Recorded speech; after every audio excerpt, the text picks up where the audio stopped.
Bonsoir, bienvenue à ce flash d'information sur GoJuif à la présentation Bambakan. Patrice Evra attend de son jeune compatriote qu'il fasse la différence dans les matchs décisifs. Paul Pogba considère ce dernier comme son grand frère et écoute naturellement les conseils de son aîné.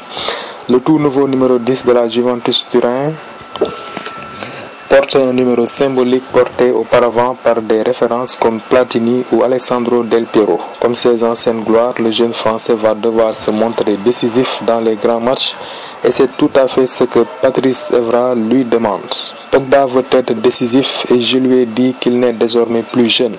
Cela fait 4 ans qu'il joue à la Juventus. Il doit permettre de débloquer la situation lors des matchs difficiles, a ainsi déclaré le latéral gauche juventino. Une demande à laquelle le meneur de jeu français a commencé à répondre en délivrant une passe décisive lors du match face à Lazio en Super Coupe d'Italie.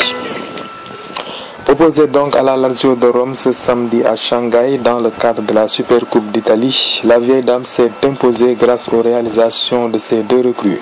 Ce sont en effet Mandzukic et l'ancien joueur de Palerme Paulo Dybala, servis par le nouveau numéro 10 Pogba, qui ont débloqué la situation en seconde période.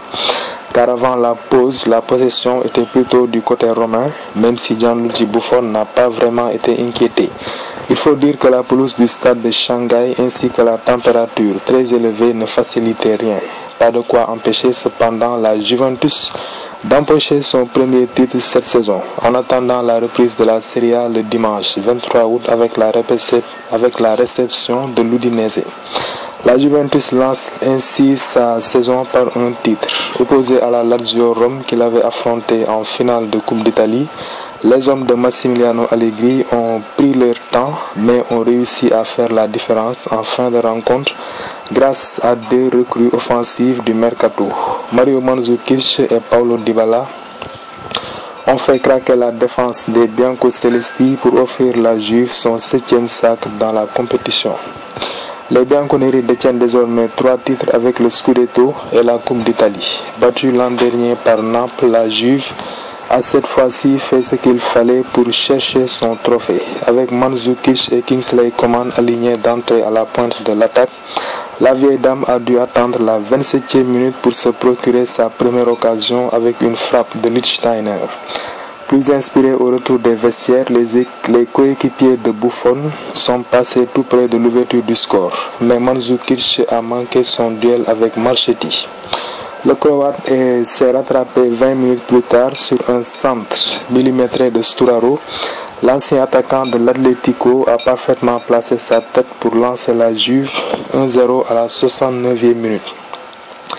Entré en jeu à la place de Coman à l'heure de jeu, Dybala l'a imité dans la foulée. Servi par Paulo Dybala.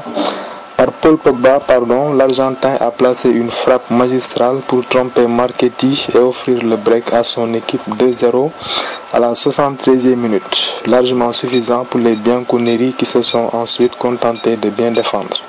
À 2 semaines de la reprise de la Serie A, la Juve est déjà sur de bons rails. Voilà, c'est tout pour ce flash d'information. Merci de votre attention. Forza Juve. Ciao.